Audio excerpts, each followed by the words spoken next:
So ఆయన రాజకీయంలోకి వచ్చిన తర్వాత కూడా చాలా ఎదుర్కొంటూ వస్తూ ఉన్నారు. ఇప్పుడు తాజాగా చూసుకుంటే వాళ్ళ వైఫ్ కూడా డివోర్స్ అప్లై చేసినట్టు తెలుస్తుంది.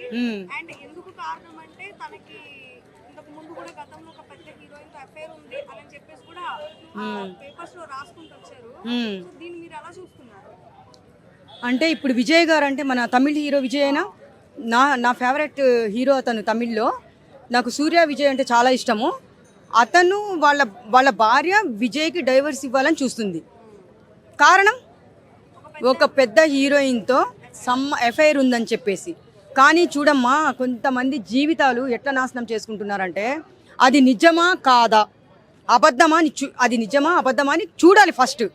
ఎవరికి వాళ్ళు ఏదో చిన్న ఇష్యూ జరిగిందని చెప్పేసి కాపురాలే కూలిపోయేలా చేస్తున్నారు. భార్యాభర్తలు విడిపోవడం జరుగుతుంది, పిల్లల్ని అనాథాలు చేస్తున్నారు. ఇంత అవసరమా చెప్పు?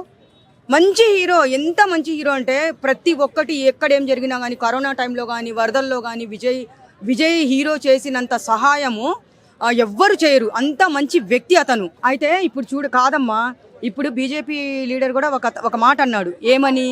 ఇప్పుడు విజయ్కి ఆయన వాళ్ళిద్దరికి ఎఫ్ఐఆర్ ఉందని చెప్పేసి ఒక మాట అన్నాడు.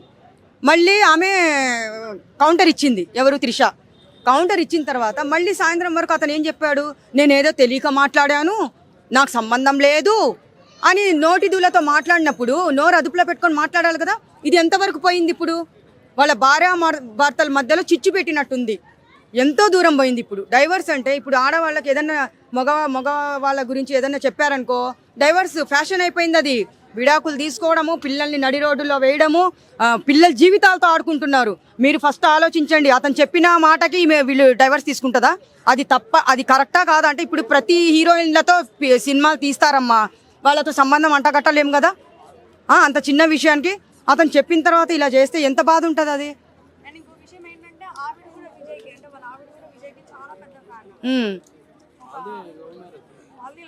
తెలుసు, బాగుంటుంది ఆమె కూడా. అవును, విజయ్ భార్య. కానీ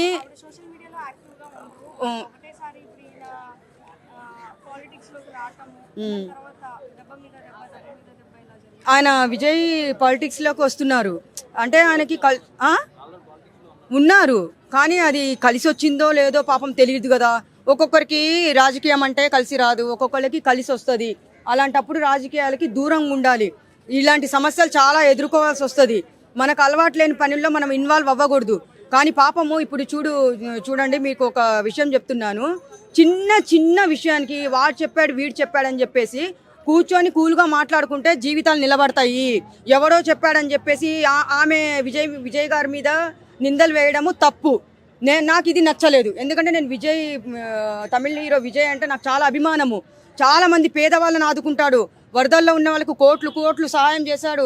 లాక్డౌన్లో కూడా ఎన్ని కోట్లు సహాయం చేశాడు.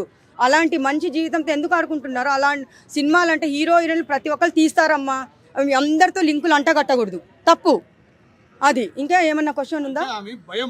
ఎవరికి? తమిళనాడు అంటేనే ఒకప్పుడు భయం, పరంగా కానీ రౌడీ పరంగా కానీ చాలా భయం.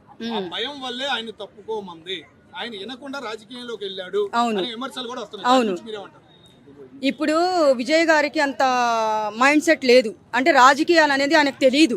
రాజకీయాల్లో చూడండి, రాజకీయాల్లో తిరుగుతూ ఉంటే రాజకీయాల గురించి తెలుస్తుంది.